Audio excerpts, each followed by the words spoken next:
Hello everyone, I am Sandhya Tripathi and I am going to teach you the topic what happened to the reptiles। और इस topic को मैंने पहले भी आपको पार्ट फर्स्ट में पढ़ाया हुआ है, एक्सप्लेन किया हुआ है। तो पार्ट फर्स्ट में जो स्टोरी है उसे आप लोग पहले प्लीज़ देख लीजिएगा, तभी आपको स्टोरी पूरी क्लियर होगी और तब सेकेंड पार्ट देखिएगा। पार्ट फर्स्ट में प्रेम की कहानी पूरी डिटेल हुई है, कैसे वो अपने गांव से भाग कर आया और पंबुपति जो कि एक पीसफुल विलेज है वहां पर वो रहा, उसकी देख रेख हुई। और वहां पर पंबुपति में उसकी सेवा करते हुए एक बूढ़े आदमी ने उसे समझाया सिखाया कि उसे अपने गांव वापस जाना चाहिए और उससे रिलेटेड एक स्टोरी सुनाई। उस स्टोरी में उसने बताया कि पहले रेप्टाइल्स रहते थे और रेप्टाइल्स ही पंबुपति के पहले ओनर हुआ करते थे। और किस तरीके से रेप्टाइल्स के जो राजीव था मकरा, उसने अपने फॉरेस्ट से पहले कछुए को भगाया। और जब कछुआ वहां से चला गया तो उसके बाद क्या कंडीशन हो गई, ये पूरी कंडीशन आप पार्ट टू में देखेंगे और पूरी स्टोरी को भी जानेंगे कि उसके आगे क्या होता है। तो चलिए जल्दी से इस छोटी सी समरी के बाद हम देखते हैं part two. Okay, part two देखिए। जब वो अपनी मीटिंग में, क्रोकोडाइल्स की मीटिंग में, कहता है कि अब सारे कछुए जो हैं जाने वाले हैं, यानी उनको मैसेज दे दिया गया है कि वो यहाँ से चले जाएं।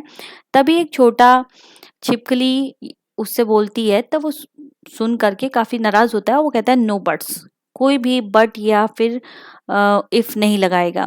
नाउ लिसन, अब मेरी बात सुनिए। I have told the tortoise that they will have to move out of Pambupati. मैंने कहा है, यानी मैं कह चुका हूँ कछुओं से कि वो जल्दी से जल्दी पंबुपति को खाली कर दें। वेन दे गो, जब वो यहाँ से चले जाएंगे, we will have more of everything, हमें हर चीज में के लिए अधिकता मिलेगी, मतलब हर चीज ज्यादा मिलेगी। मोर फूड, ज्यादा खाना, मोर वाटर, ज्यादा पानी, मोर स्पेस, और रहने के लिए ज्यादा जगह। I want them out by tomorrow, मैं चाहता था कि वो कल ही चले जाएं, यानी मकरा ने कहा कि मैं चाहता हूँ कि वो कल ही यहाँ से चले जाएं। But because they are such slow coaches, पर वो लोग वास्तव में बहुत धीमे चलने वाले हैं, यानी उनकी जो स्पीड है बहुत कम है। I have given them 1 week, इसीलिए मैंने उन्हें एक हफ्ते का समय दिया है। By next Tuesday we won't have a single tortoise left in jungle, और उसने कहा कि अगले मंगलवार को हम लोग यहाँ पे एक भी कछुए को इस जंगल में नहीं देखेंगे। तो ये इसने अनाउंसमेंट की अपने जंगल में मीटिंग के दौरान। And by the following Tuesday, और जब अगला ट्यूसडे आया, दे वर ऑल गॉन, वहां से सारे कछुए जा चुके थे। At first the animal were sad, पहले तो जानवर बहुत दुखी हुए क्योंकि कछुए वहां से चले गए थे। बट देन दे रियलाइज, पर जब जैसे उन्हें ये अनुभव हुआ, दैट वॉट मकरा हैड सेड वॉज ट्रू, कि जो भी मकरा ने बताया था कि वो सब चीजें सच्ची हो रही हैं। कि जैसे मकरा ने कहा था देयर वॉज मोर फूड, यहाँ पर और अधिक आपको खाना मिलेगा, और मोर वाटर, और ज्यादा आपको पानी मिलेगा, and more space for them, और रहने के लिए ज्यादा जगह मिलेगी। बट सून, पर जल्दी ही एक strange smell began to fill the forest, एक अजीब सी स्मेल यानी बदबू जो है वो पूरे जंगल में भर गई। It was the smell of rot, ये जो स्मेल थी वो रॉट मीन्स सड़ने की थी, कुछ सड़ रहा था। रॉटिंग फ्रूट, क्या सड़ रहा था? फल सड़ रहे थे जो कि जमीन पर गिरे हुए थे। Rotting animals in the river, और रॉट मीन्स होता है सड़ना, सड़ रहे थे वो एनिमल, वो जानवर जो कि नदी में थे। This was what the tortoise used to eat, ये वो चीजें थी जिन्हें टर्टाइज यानी कछुए खा लिया करते थे। But now the absence of tortoise nobody could eat it, but जब टर्टाइज वहां से चले गए थे, वहां वो थे ही नहीं, तो उसे कौन खाता? And even Makara had to go about holding his nose with his big claws, यहाँ तक कि मकरा को भी अपनी नाक को ढकना पड़ा क्योंकि स्मेल इतनी ज्यादा थी, उसे वो बर्दाश्त नहीं कर पा रहा था। अ मंथ पास्ड बाय, लगभग एक महीना बीत गया। And then the same thing happened all over again, दोबारा से वो सारी चीजें रिपीट होने लगी। बट दिस टाइम, पर इस समय, इट वॉज अ स्नेक, ये स्नेक की बारी थी।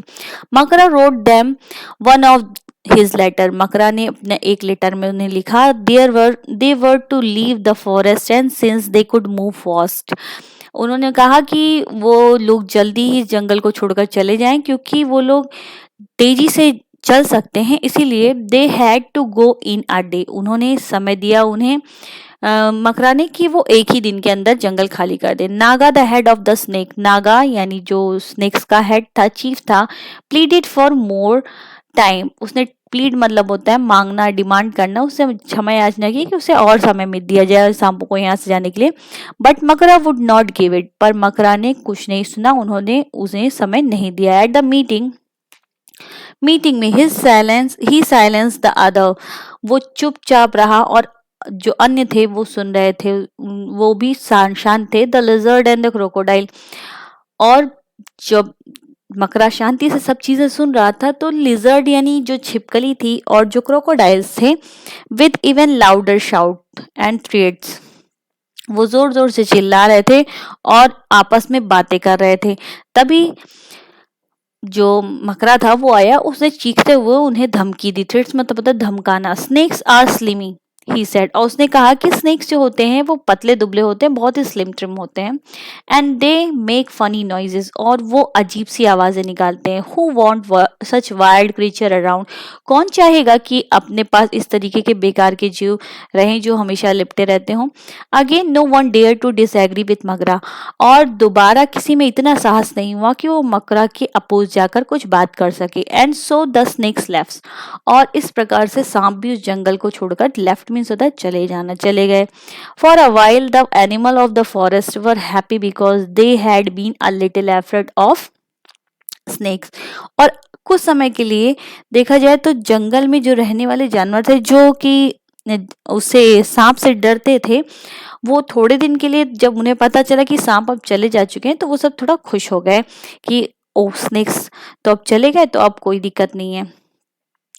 यू नेवर न्यू, क्योंकि आप ये मकरा ने कहा और आप लोग भी जानते हैं कि आप जानते ही थे कि when one of them might lose his temper, अगर किसी एक सांप ने भी अपना टेम्परामेंट लूज कर दिया यानी उसे गुस्सा आ गया, and spit some venom at you, और वो उसने थूक दिया।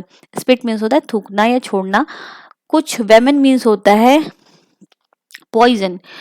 तो अगर उसने वेमन मतलब पॉइजन को अगर छोड़ दिया किसी भी इंसान या सांप पर, and it took only a little poison to kill you after all, तो ये बात मकरा कह रहा था उन एनिमल्स से कि थोड़ा ही वेमन यानी थोड़ा ही जो पॉइजन है वो आपको मारने के लिए काफी होगा। तो इस तरीके से सांप भी जंगल को छोड़ के चले गए।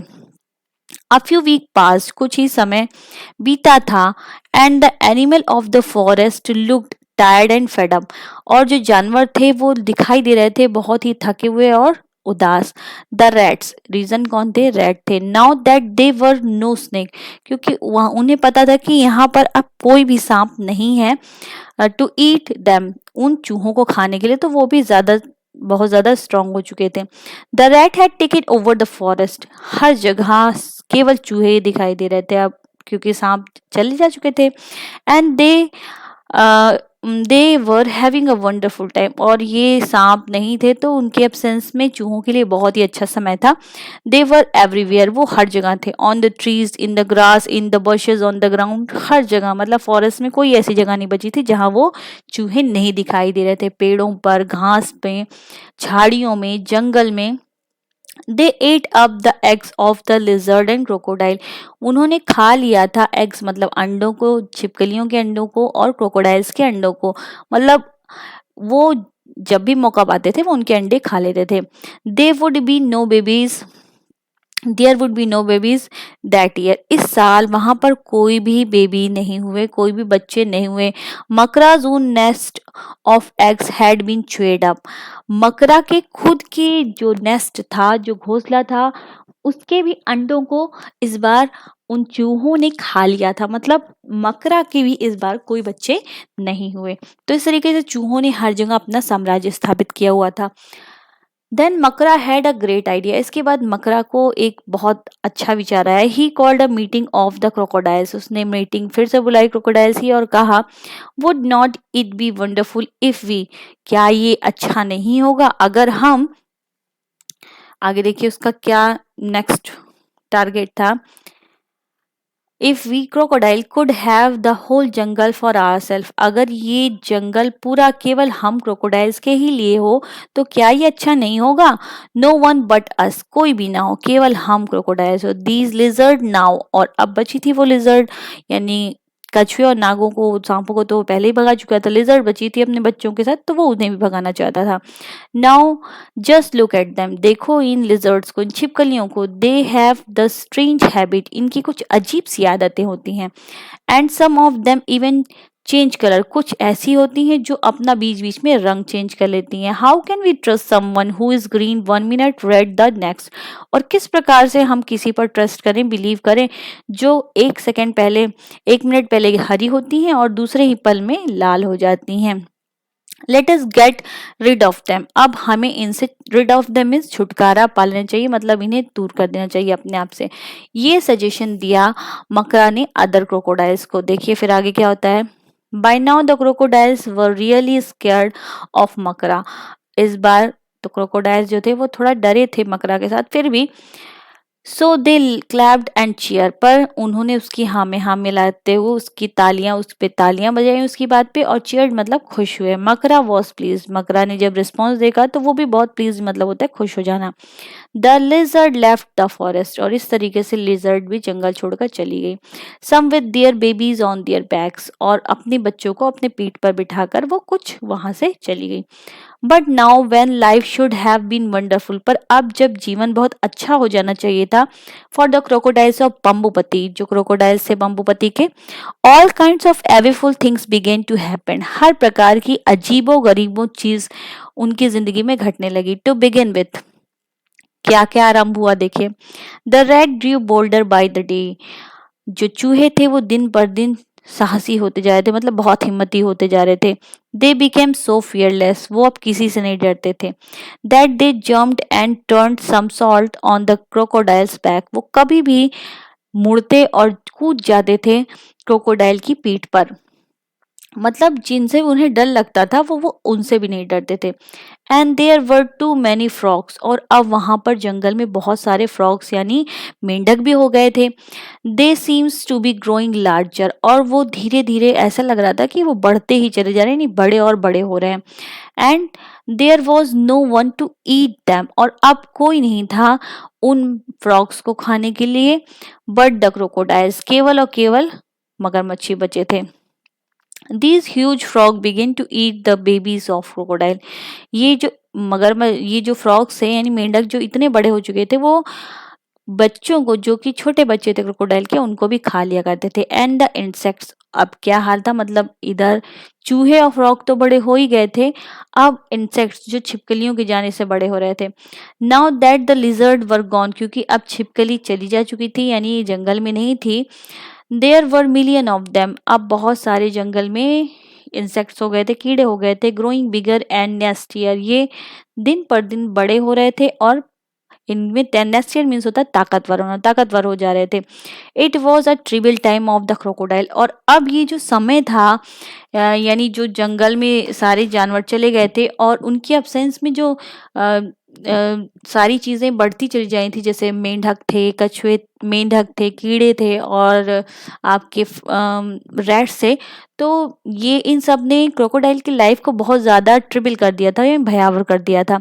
दे could not understand what had happened to their happy forest home, और वो समझ ही नहीं पा रहे थे कि क्या क्या घटनाएं घटती चली जा रही हैं उनके उस अच्छे से फॉरेस्ट में, यानी उनकी जो अच्छी जिंदगी थी वो उसमें सारी चीजें अजीब की हो रही हैं। देन वन डे, एक दिन की बात है, इसके बाद अ स्क्वीकी लिटिल वॉइस, एक तीखी सी छोटी आवाज में, peeped up at one of their meeting, एक मीटिंग हुई सारे क्रोकोडाइल्स की, एक छोटी तीखी आवाज ने, पीप्ड अप मतलब ऊंची उठना, अपनी आवाज उठाई एक छोटे क्रोकोडाइल ने, और मीटिंग में कहा, we know why the forest has gone crazy, हमें पता है कि क्यों फॉरेस्ट में ये सारी अजीबो गरीब चीजें हो रही हैं, क्यों यहाँ पर सारी चीजें उथल पुथल मची हुई हैं। डोंट वी, उसका कारण हम नहीं है। सडनली एवरीवन वाज साइलेंस, सभी लोग अचानक से शांत हो गए। दे लुक्ड एट मकरा फियरफुली, वो सभी लोग मकरा को डर से देख रहे थे, मतलब उन्हें डर था कि मकरा इसके बाद क्या करेगा। बट टू डियर सरप्राइज, पर उन लोगों के आश्चर्य का ठिकाना ही नहीं लगा। ही लुक्ड नर्वस, जब उन्होंने देखा कि मकरा भी बहुत ज्यादा नर्वस है। He shook a red of his tail and asked the small crocodile. Makara ने क्या किया, अपनी पूंछ से एक छोटे से चूहे को, यानी चूहों का तो बहुत ज्यादा आतंक था, तो उसने एक चूहे को झटकते हुए उस छोटे से क्रोकोडाइल से पूछा, वाई लिटिल फेलो, क्यों तुमने ऐसा कहा? लिटिल फेलो मतलब छोटे दोस्त। It all began with the trout.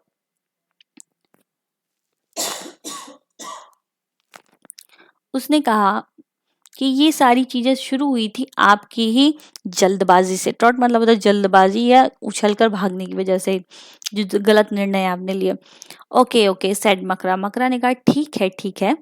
There is no need to talk so much, यहाँ पर कोई आवश्यकता नहीं है इतनी अधिक बात करने की। Makara did not want to admit he was wrong. Makara अपनी बात को, अपनी गलती को बिल्कुल स्वीकार ही नहीं कर रहा था, but it did not matter, पर ये कोई बात नहीं थी, मतलब ये कोई तथ्य नहीं था, इस बात को यहीं छोड़ दिया गया। उसके बाद देखिए क्या हुआ। ऑल द क्रोकोडाइल न्यू, सारे क्रोकोडाइल्स जानते थे, मगरमच्छ जानते थे, now that he was not all that strong और पावरफुल, कि अब मकरा पहले के जितना उतना स्ट्रॉन्ग यानी मजबूत और शक्तिशाली नहीं रहा, और ऑलवेज राइट, और ना ही वो हमेशा सही था, यानी अब वो गलत था। तो इसलिए उन्होंने उसकी बात को डिनाइड करते हुए, रिफ्यूज करते हुए क्या किया, they sent urgent messages all over the places of for the tortoise, snakes and the lizard to come back to the Pambupati। उन्होंने क्या किया, सारे क्रोकोडाइल ने जल्दी से एक अर्जेंट मैसेज भेज दिया पूरी जगह पे, जंगल के में जहाँ जहाँ पे कछुए, स्नेक्स और लिजर्ड रह रहे थे, कि वो लोग वापस पंबुपति के जंगल में आ जाएं। And what a great day it was when these creature came back. और वो कितना अच्छा और बड़ा दिन था जब वो सारे क्रीचर, सारे पशु पक्षी जानवर वापस आ गए। फैमिली आफ्टर फैमिली, एक फैमिली उसके बाद दूसरी family, with their little ones, अपने छोटे बच्चों के साथ, ऑन देयर बैक्स और स्ट्रैगलिंग बिहाइंड, कुछ बच्चे उनके पीठ पे थे और कुछ बच्चे उनके पीछे पीछे, स्ट्रैगलिंग मतलब होता है जल्दी जल्दी भागकर आ रहे थे।